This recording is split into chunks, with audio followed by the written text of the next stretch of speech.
Good evening. I'm Shamika Parrish-Wright. I'm the Executive Director of Vocal Kentucky, part of the People's Action Institute family of grassroots organizing groups.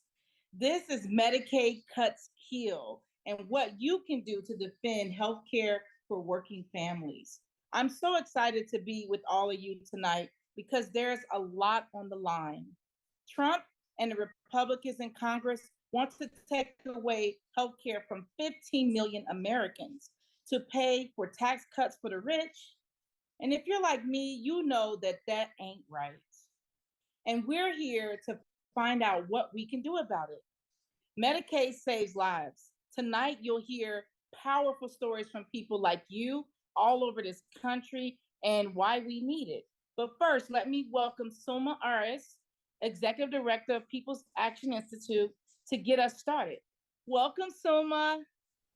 Hi, I'm Sulma Arias, Executive Director of People's Action Institute.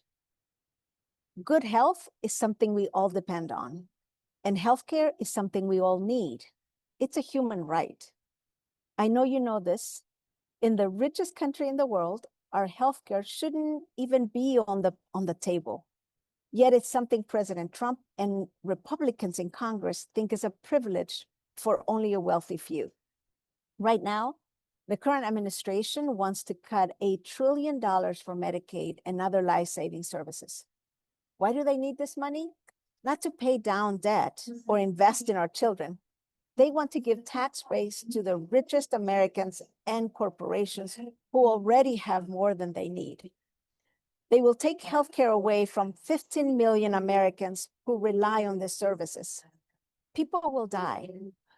In this country right now, 29 million Americans cannot afford basic healthcare. Does that sound right to you? Not to me. We deserve better from our country and from our leaders. That's why People's Action Institute is doing all we can to bring your stories, our stories, on how Medicaid saves lives to Washington, D.C., so lawmakers can hear directly from their constituents about the harm these cuts will cause. No one can deny that this is a dark moment in our country. We feel more divided than ever as our leaders blame poor people, immigrants, and other nations for our problems. Yet, I believe that if we work together, we can move past this dark moment and be stronger on the other side. This starts when we come together to say no. We are stronger together. That's why we're here. That's why we're here tonight, because we know we have enough. We have enough for every one of us to live a healthy and happy life if we use our resources to build us up, not tear us down. So tonight you'll hear stories from people all over the country, and you'll hear from our dear friend, Representative Delia Ramirez, a great champion for working people in the state of Illinois and everywhere. Thank you, Delia, for doing all that you can to stop these cuts. Know that we appreciate you and we support you. So thanks to all of you for being here and for sharing your stories. If we work together, we can create a country and a future we all can believe in. Juntos podemos. Together we can, and together we will.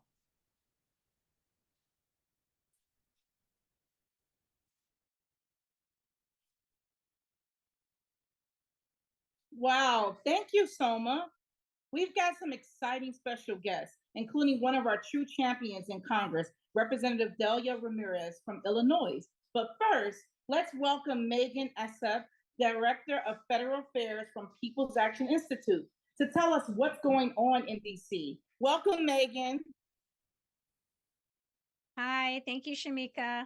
As you say, there's a lot on the line. Right now, Republicans in Congress want to pass a big 10-year budget that will kick 15 million people off of healthcare in order to give tax cuts to billionaires and the ultra rich. These cuts to Medicaid, Medicare, and Affordable Care Act health plans, and the DOGE cuts to housing assistance, the cancer and vaccine research, are all part of this big effort to take as much as they can away from our families. So also they can cut taxes for billionaires and corporations. This big, ugly bill already passed the House. Now the Senate is making changes to it. The Senate may pass it next week. Then they will negotiate the two versions of the bill with the House after the July 4th recess. Megan, that's terrible. How can they get away with this? Yeah, it's terrible. It's shameful. This bill will literally kill people. Yet they think they can distract us with parades, targeting immigrants, and sending troops into the streets so that they can make the largest transfer of wealth from the poor to the rich in American history. It's like a reverse Robin Hood, stealing from the poor to give to the rich.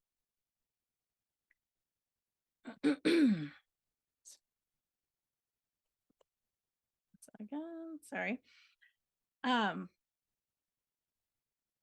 So Medicaid, I totally lost.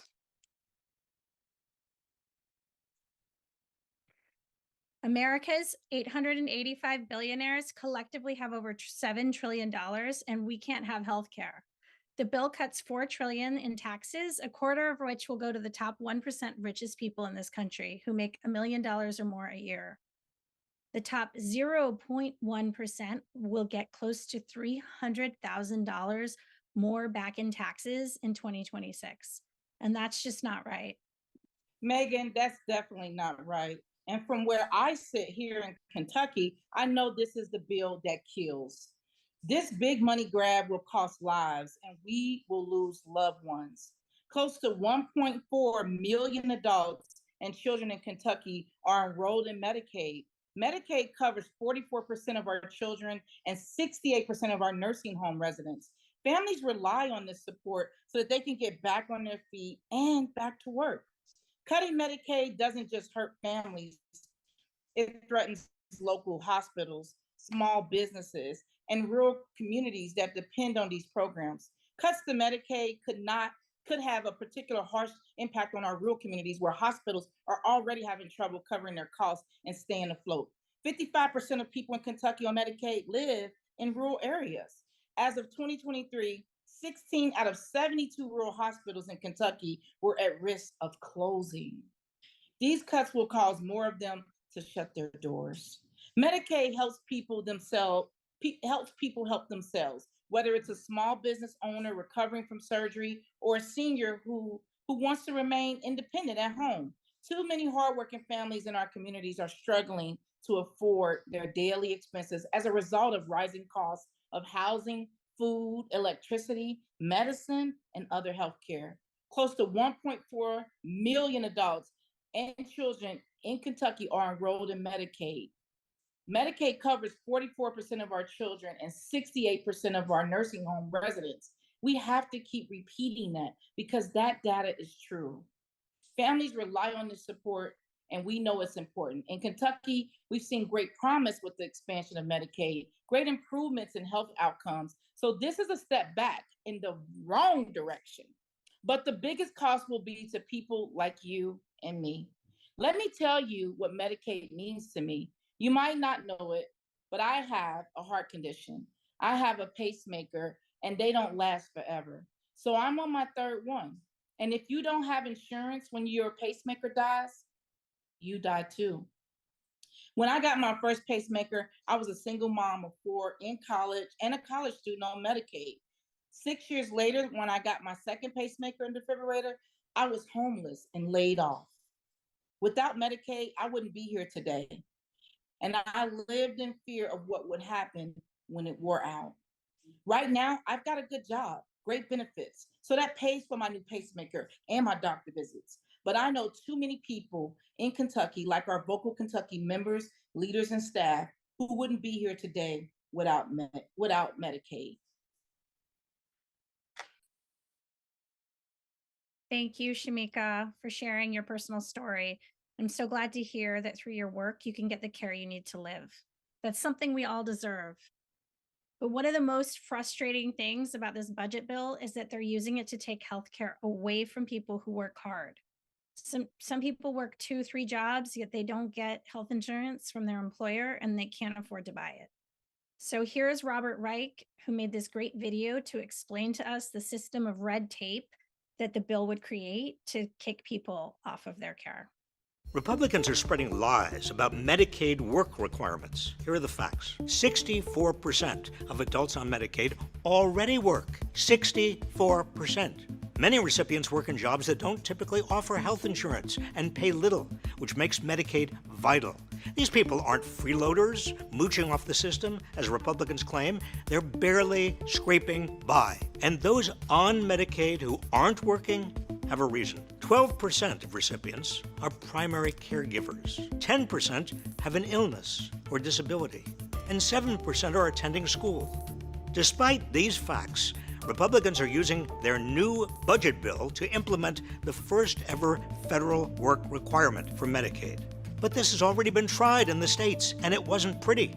When Arkansas enacted work requirements, there was no significant change in employment rates because, again, Medicaid recipients already have high rates of employment to begin with. What do work requirements actually do? They kick eligible people off their health coverage due to burdensome and confusing reporting requirements. In Arkansas, more than 18,000 people lost coverage, primarily because of the hoops they had to jump through. If Republicans really wanted to put people to work, they would make it easier to access Medicaid, not harder. After Ohio expanded Medicaid, enrollees had an easier time finding and holding down a job. Healthcare access means people can manage chronic conditions, afford medications, or receive mental health treatment, all of which helps people keep their jobs. But Republicans don't care. The work requirements in their big, beautiful budget bill aren't really meant to put people to work. They're a shady way of kicking people off Medicaid to fund tax cuts predominantly for the wealthy. So the next time you hear Republicans spouting lies about Medicaid, know what they're really up to.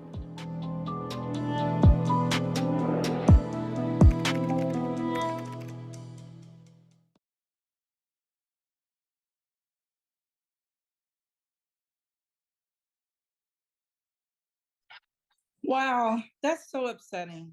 They call them work requirements when really they're just taking care away from people who need it to live. Now, I'd like to welcome my friend and neighbor, Ashley Sanav, from our sister group, We Are Down Home in North Carolina, to tell us what things look like in the Tar Heel state. Welcome, Ashley.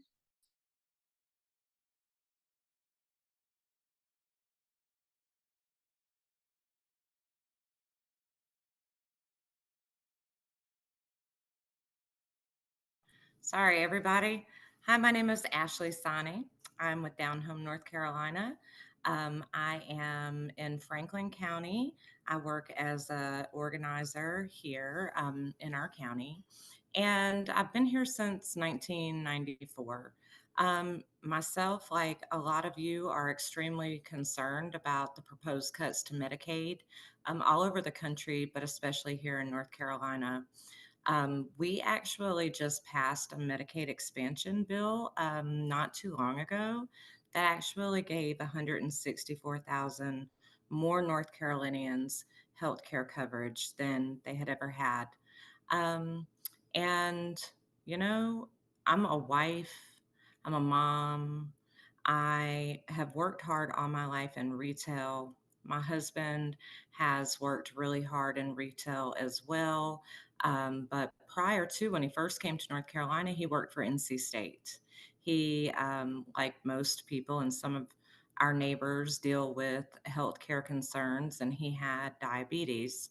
After his employment with the state of North Carolina, where he had really good insurance, he lost his job after 15 years in 2013. Um, they did offer him Cobra insurance, which was super expensive. He could not afford that. And so he found himself trying to stretch his medications out, trying to, skip doctor's appointments just because we didn't have the money. And um, in it was Thanksgiving 2013. We had a lot of people at our house. First time all of our family had been together in a long time. And, I could tell that he wasn't feeling too well. I had cooked all of his favorites, but like the only thing that he asked for was a little bit of potatoes and a little bit of turkey. And if anybody knew my husband, they would know he's got a great appetite. He's a big man. So I knew something was wrong. And later on in the evening, everybody started going home, and I was cleaning up in the kitchen, and I heard him yell my name. And so I ran to the bathroom, and when I got in there, I noticed he had lost all of his feeling in his hands and his arms. He had no like strength at all. So I got him together and I said, you know what, we can't do this. We have to go to the ER. We've got to find out what's going on. Mind you, I didn't know he was, you know, making his medications last at the time. So we went to the ER. They pricked his finger and it didn't even register on the monitor because it was so high. His blood sugars were so high. So they did a blood draw, and the nurse came in and she told us that his blood sugar levels were over 1,000. And she didn't know how we even made it to the hospital without him having a cardiac incident or being, you know, in a diabetic coma. So we ended up staying at the hospital for 7 days. And they took really good care of him. But the whole time he was there, he was concerned about how we're going to pay this. How are we ever going to get out of this debt? And I'm thinking I'm going to be left here with children on my own to take care of. How am I ever going to do that or live without him? So while we were there, we had a social worker come in and talk to us. And she told my husband that he might qualify for Medicaid as an emergency situation because he had a chronic illness. And so he applied and he actually did get Medicaid. And it was able to cover all of his medications, his doctor's appointments, the 7 days that we were there. And it sustained him and his health until he was able to find other employment the following September and get insurance through his new job.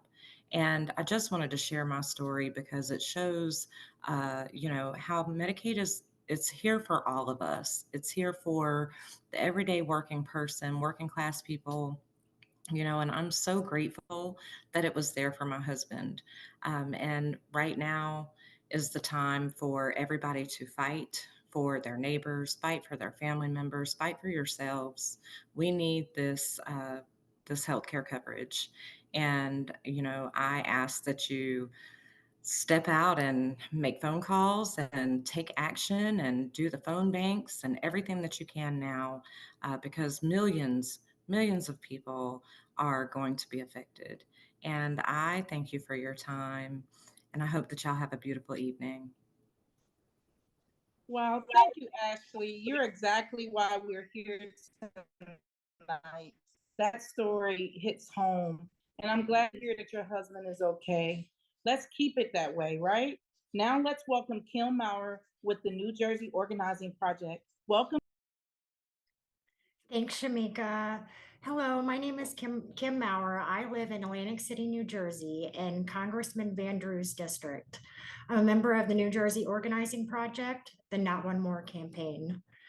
Our communities are on the front line of the overdose crisis, but we imagine a world where we can treat each other with care, a world where people won't be locked away for our mistakes, but offered a way to heal. We are people who use drugs, people in recovery, and loved ones of people with substance use disorder. And we are dedicated to taking action to end the overdose crisis. We fight for access to healthcare treatment and harm reduction tools to meet us where we're at, and evidence-based and affordable, and empower every New Jerseyan who struggles with addiction to live healthier lives. I myself am a former fentanyl user in recovery from substance use disorder. My journey began when I left everything behind in St. Louis and came to New Jersey with nothing but a duffel bag and the hope to live. I sought help at a higher class holistic treatment center where I was placed on MAT, which is medication assisted treatment. But when I was released, I was told the center could no longer provide continued support. I was terrified, didn't know what to do next. That's when Medicaid stepped in. It allowed me to continue living on the medicated assisted treatment and access the support that kept me alive and stable. Without Medicaid, I don't know where I'd be at today. I urge you to understand just how important this support is, not just for me, but for countless others fighting for their lives. Because of Medicaid, I've not only found recovery, I found purpose. Today, I'm proud to say that I'm a peer recovery support specialist using my lived experience to guide others through their own journeys. I support individuals through the 988 Mobile Outreach Response Team, serving Atlantic, Cape May, and Cumberland counties in New Jersey, providing professional support and linkage to services at no cost to individuals experiencing emotional distress, suicidal thoughts, mental health, or substance use crisis. I work at the very treatment center that's helped save my life. I do street outreach, reaching people who are still suffering, meeting them where they are, and letting them know they're not alone.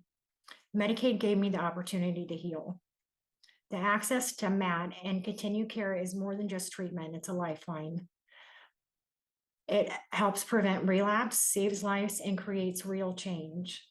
Please don't let others be left behind. The support I received through Medicaid didn't just save my life, it transformed it. Medicaid is a lifeline for people with substance use disorder. New Jersey has worked hard to reduce the number of overdose deaths, and for the first time, preliminary data shows overdose deaths decrease across all racial and ethnic groups in New Jersey from 2022 to 2023.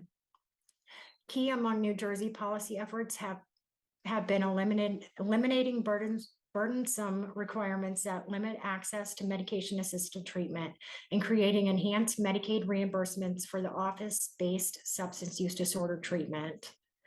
The cuts to Medicaid proposed in the budget reconciliation bill threaten to reduce needed coverage for substance use disorder treatment and reverse the overdose trends.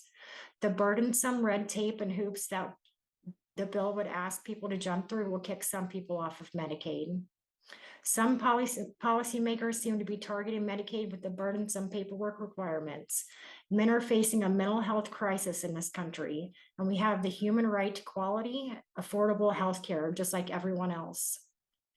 Men commit suicide at 4 times the rate of women, and fentanyl overdoses now are the leading cause of men under the age of 50.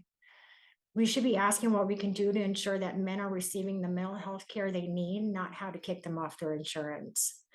Now I stand here not as someone who survived, the only someone that survived, but someone who's working every day to help others survive too. This is how we fight substance use crisis, by investing in recovery and community and people like me. Thank you for listening. Wow, thank you so much, Kim, for sharing. What a way to turn your pain and your journey into power and building power with the people. Thank you for that. Medicaid is a lifeline for people with substances use disorder here in Kentucky too.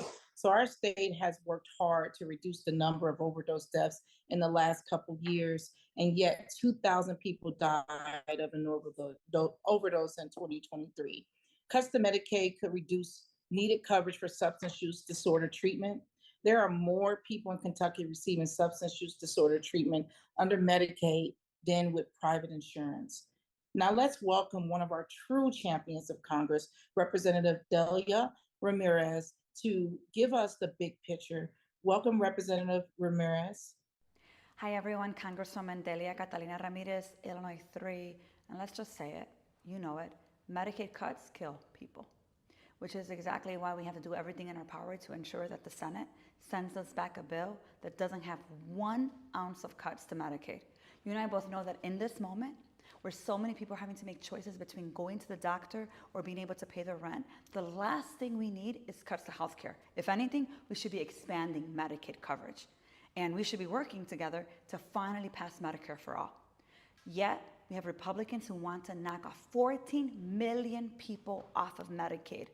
That's disgusting, that's despicable, that is criminal, which is exactly why we have to continue to organize. We need people to understand, even if you're not getting your healthcare through Medicaid, everyone in the healthcare industry will be impacted by these cuts, whether you're on Medicare, private insurance, or Medicaid. Bottom line, these cuts will end up killing people, which is why we're going to continue to organize, which is why we need to get more of us to actually pass legislation like Medicare for all. And it's why I'm going to do everything in my power to obstruct and block those cuts from coming back to the House chamber. Hi everyone, Congresswoman Delia Ramirez, Illinois.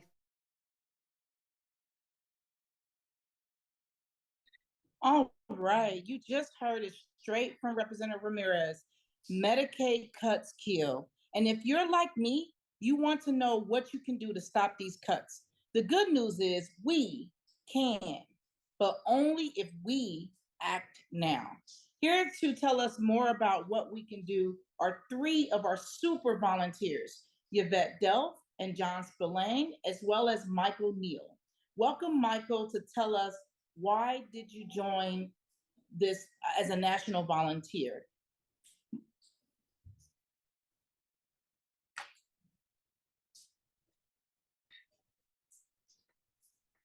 There we go. Thank you. So my name is Michael Neal. I'm one of the national volunteer team, as well as a volunteer for Colorado People's Action. And I joined this team, I think, for a very simple, hopefully fairly special reason, which is that I have a disability. I have spina bifida and cerebral palsy. For the first 18 years of my life, I was on Medicaid. I'm now on Medicare.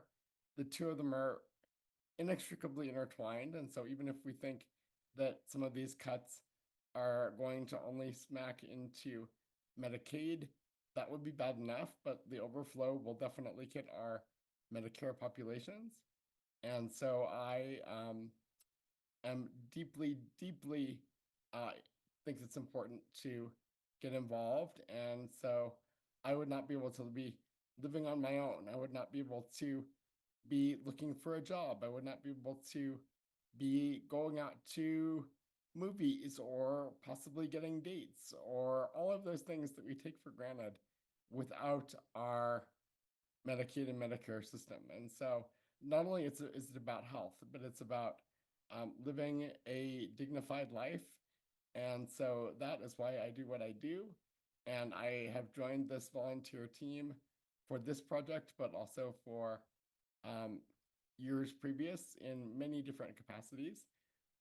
But this is an amazing team to join and to have such heart that they bring. And I'm so proud of them. And we do a lot of work that is just calling folks all across the nation and asking their senators and representatives to say no to these cuts. And so that's what you're in for. And I'm going to turn it then over to a dear friend and dear compatriot in this fight from Progressive Maryland, Yvette Delph. Hi, Michael, and hello, everyone. Thanks so much. My name is Yvette, and I use she, her pronouns. And as a national volunteer, I participate in phone banks. We call people in districts around the country to raise awareness about the harm these cuts will cause, the things that you've just heard about. I'm a retired physician, and I've been advocating for healthcare as a human right across the world all my professional life. I've done hundreds of hours of phone banking with People's Action Institute and Progressive Maryland. I am fighting to stop the cruel and vicious cuts to Medicaid, SNAP, Medicare, the Affordable Care Act subsidies, and other essential services that are proposed in what I call the big billionaire bonanza bill. In Barbados, where I practiced for over 15 years, I never had to ask a patient about their health insurance to see what kind of care was covered. All patients got the care they needed, regardless of income. And my patients didn't need to worry about how their employment status or who employed them would affect the health care that they got. It boggles my mind that the richest country in the world doesn't value all its people enough to guarantee them all the same level of quality health care. As we've seen with COVID, the health of each of us depends on the health of all of us. Under this big billionaire bonanza bill, tens of millions of people would face substantially higher healthcare costs and or lose access to necessary healthcare.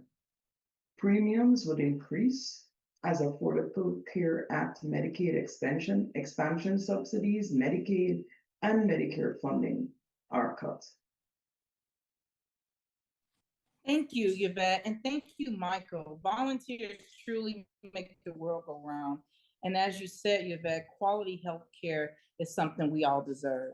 How does the National Volunteer Program work, Yvette? Oh, it's easy. You can follow the link on your screen, and that's in the chat to sign up. John, who will speak next, and I are volunteers with People's Action Institute's National Volunteer Program, and we're also members of a People's Action state affiliate, Progressive Maryland. We're both on Progressive Maryland's Healthcare Task Force, and we host and train volunteers on phone banks. So far this year, we've been making calls in the tax and budget fight to save Medicaid and the other services, where we call constituents in key congressional districts and have deep, meaningful conversations about how cuts to Medicaid and food assistance or SNAP in order to give tax credits for billionaires will hurt our communities. And we patch them through to their congressional representatives' offices so they can voice their opposition to these cuts.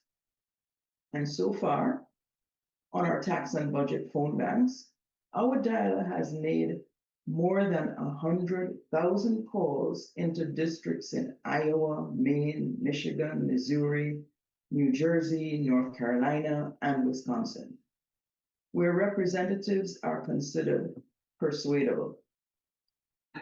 Of the more than 2,200 constituents we've spoken to, we patched through over 500 constituents directly to their representatives' offices, and an additional 400 plus people agreed to call on their own time. That means that of the people we spoke to, 42% and over have actually called or promised to call their representatives. That's a huge percentage. Representative staff listen to these messages and tally the numbers. So the potential for meaningful impact is significant. These numbers are great, but that's not enough. We need to build more power. And the more people we have on our phone banks, the faster the dialer runs, the more calls we can make, the more people we can talk to, and the more we can persuade. And I'm going to pass it off to John now to tell you more about how you can get involved. Okay. Thanks, Yvette. I'm John, and I've come back to social change in my retirement after a career as a video editor in news and documentaries. I now volunteer with Progressive Maryland's Healthcare Task Force and with People's Action, most recently with the Tax and Budget Phone Bank. I found this phone bank somewhat different from the GOTV or Get Out the Vote method that I was used to. When I was making GOTV phone calls in the late summer, the run up to the election, I remember speaking with a former voter in Michigan who was struggling with an enormous energy bill. And the script I was using offered no way to respond to that situation. It was not part of what we were dealing with. In fact, I was drawn to People's Action because I was frustrated with the Get Out the Vote type of phone banking. And I'm not going to lie, it's true that everyone you call isn't necessarily in the mood to spend time sharing their experiences.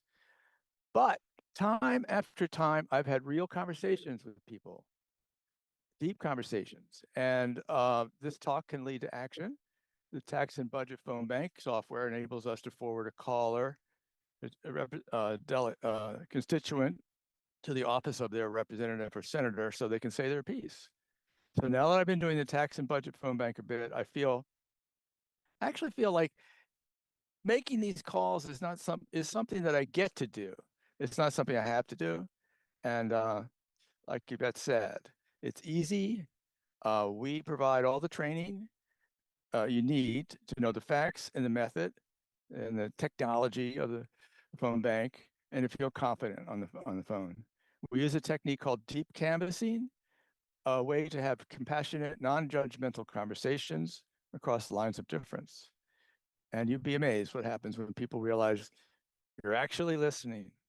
It allows people to connect around shared values and opens people up to consider their point of view on an issue. And we find that we're just helping them get out of their way to express their values through action. So please join us. Sign up for one of the phone banks by PPLS/AC/PB or the link in the chat. And we have a couple of dates up, but we'll have more dates over the summer.